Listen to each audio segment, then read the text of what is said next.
কেন একটা সরকারি একটা গণতান্ত্রিক উপায়ে আন্দোলন সেইখানে এইরকম বিশৃঙ্খলা সৃষ্টি হবে?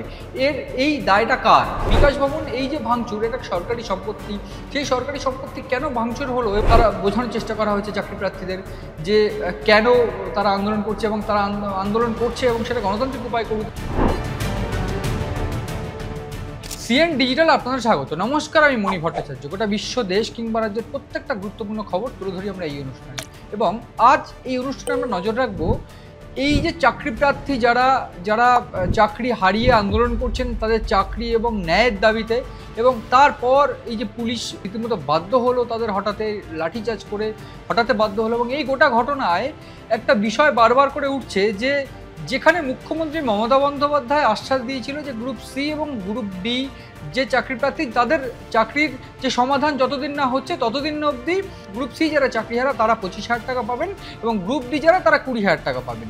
এবং এই যারা শিক্ষক রয়েছে নবম দশম একাদশ দ্বাদশ তারা তাদের চাকরি কিন্তু বহাল রয়েছে ডিসেম্বর অবধি। এবং এই গোটা ঘটনায় কিন্তু বারবার করে প্রশ্ন উঠছে কেন মুখ্যমন্ত্রীর আশ্বাস সত্ত্বেও এই যে চাকরিহারা আন্দোলন কেন বাদ ভেঙে গেল, কেন মারমুখী হয়ে গেল, এবং সবথেকে বড় বিষয় কেন সরকারি সম্পত্তি নষ্টের মতন ঘটনাগুলো ঘটছে।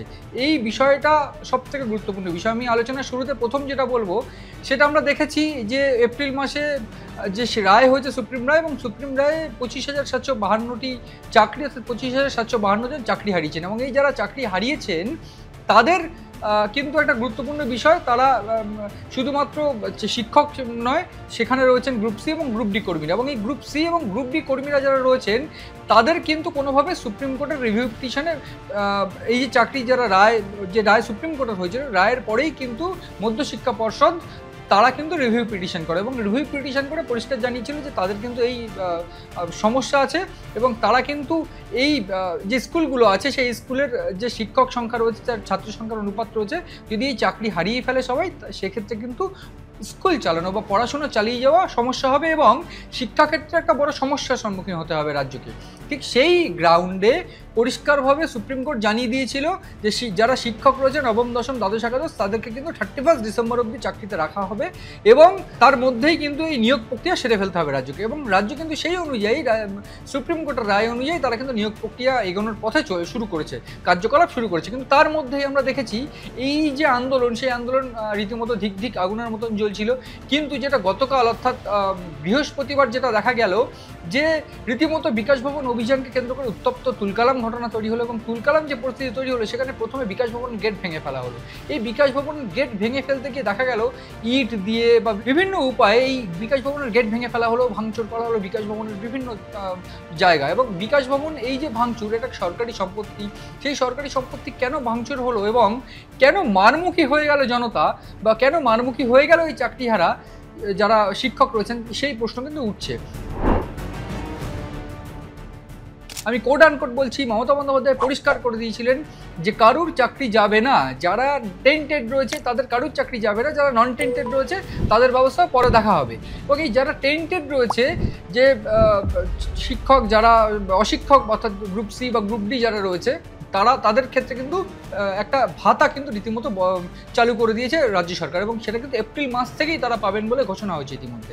এবং এরপর যেটা দেখা গেল গতকাল যে আন্দোলন, সেই আন্দোলন রীতিমতো বাঁধ ভাঙা আন্দোলন, ভাঙচুর হয়ে গেল বিকাশ ভবন, এবং বিকাশ ভবনে রাত 8টা সাড়ে 8টা অবধি 55টি বিভাগের প্রায় 700 থেকে 800 জন সাধারণ কর্মচারী তাদেরকে আটকে রাখা হয়েছিল। আমার প্রশ্ন একটাই, যে এই যে চাকরিহারা যারা শিক্ষক তারাও তো একসময় সরকারি কর্মচারী ছিলেন, তাদের যদি এরকমভাবে হ্যারাস করা হতো, কেন একটা সরকারি একটা গণতান্ত্রিক উপায়ে আন্দোলন সেইখানে এইরকম বিশৃঙ্খলা সৃষ্টি হবে? এই দায়টা কার? প্রথম এই একটা দিক উঠছে, এবং অন্যদিকে আমরা দেখেছি রাজ্য সরকারের তরফ থেকে একটা সক্রিয় ভূমিকা নেওয়া হয়েছে। 7-8 ঘন্টা তারা বোঝানোর চেষ্টা করা হয়েছে চাকরি প্রার্থীদের যে কেন তারা আন্দোলন করছে, এবং তারা আন্দোলন করছে এবং সেটা গণতান্ত্রিক উপায় করুক, এবং পরিষ্কারভাবে বলা হয়েছিল যে আন্দোলন করুন, একটা গণতান্ত্রিক উপায়ে আন্দোলন করুন, কারুর সমস্যা সৃষ্টি করবেন না। ঠিক তারপরেও রাত 8:30 অবধি অফিস টাইমের 4 ঘন্টার পরে, 6টার আমি যদি ধরেও নিই 6টার সময় বিভিন্ন দপ্তর ছুটি হয়ে যায়, সেক্ষেত্রে আরও 3 ঘন্টা তাদেরকে আটকে রাখা হয়েছিল। ঠিক তার তারপরেই পুলিশ লাঠিচার্জ করে। ঠিক সেই ব্যাখ্যায় কিন্তু আজ এডিজি সাউথ বেঙ্গল অর্থাৎ সুপ্রতিম সরকার এবং এডিজি ল অ্যান্ড অর্ডার অর্থাৎ জাভেদ শামীম, তারা কিন্তু দক্ষ আইপিএস, তারা পরিষ্কারভাবে জানিয়ে দিলেন যে পুলিশ কিন্তু সংযত ছিল, পুলিশ বহুত সংযমের পরীক্ষা দিয়েছে, ধৈর্যের পরীক্ষা দিয়েছে। তারপর পুলিশ বাধ্য হয়ে একটা সামান্য বল প্রয়োগ করেছে এবং সামান্য বল প্রয়োগ তারপরে আমরা দেখেছি যে এই যারা চাকরিপ্রার্থী রয়েছে তাদের দলছুট করা হয়, এক প্রকার লাঠিচার্জ করে তাদের ছত্রভঙ্গ করা হয় এবং তারপর সরকারি কর্মচারীদের বার করা হয়। তো এই জায়গাতেই আমাদের প্রশ্ন বা আমাদের একটা প্রশ্ন স্বাভাবিকভাবে উঠছে যে কাদের ইন্ধন রয়েছে এই চাকরিহার আন্দোলন উত্তপ্ত হয়ে যাওয়ার পিছনে। আমরা দেখেছি গতকাল সব্যসাচী দত্ত তিনি গিয়েছিলেন পরিস্থিতিতে, যদিও তাকে হেনস্থা করা হয় এবং রীতিমতো তার সঙ্গেও ঝামেলা সৃষ্টি হয়েছে। এবং তারপর তিনি যে অভিযোগটা করেছিলেন প্রাথমিকভাবে যে এই আন্দোলনে অতিবাম এবং বাম ঢুকে পড়েছে, এই জায়গাতেই প্রশ্ন যে যদি অতিবাম এবং বাম ঢুকে পড়ে সেক্ষেত্রে তারা কারা এবং তারা কেন রাজ্যের বদনাম করার জন্য এই ধরনের আন্দোলনকে উস্কানি দিয়ে আন্দোলনটাকে বড় আকার ধারণ করাতে চাইছেন, এই প্রশ্নটা কিন্তু উঠছে। এবং স্বাভাবিকভাবে এই গোটা ঘটনায় রাজ্য সরকার একদম সক্রিয় থেকে বহু বোঝানোর পর প্রায় 7 থেকে 8 ঘন্টা তাদের আন্দোলন প্রতিহত করার চেষ্টা করা হয়েছে, বোঝানো হয়েছে, তারপর লাঠিচার্জ করা হয়েছে। সেদিকটা যেমন পরিষ্কার হয়েছে, অন্যদিকে মমতা বন্দ্যোপাধ্যায় পরিষ্কার করে দিয়েছিলেন যে কারোর চাকরি যাবে না। সেক্ষেত্রে কেন মমতা বন্দ্যোপাধ্যায়ের আশ্বাস সত্ত্বেও এই ধরনের আন্দোলন সেগুলো জেগে ওঠার পরেও সেই আন্দোলনগুলোকে আগুনে ঘি ঢেলে সেই আন্দোলনের আকার বৃহৎ আকার তৈরি করা হচ্ছে, এই প্রশ্ন কিন্তু উঠছে স্বাভাবিকভাবেই। এবং গোটা ঘটনায় নজর রয়েছে আমাদের, নজর রাখুন আপনারাও সিএন ডিজিটালের পাতায়।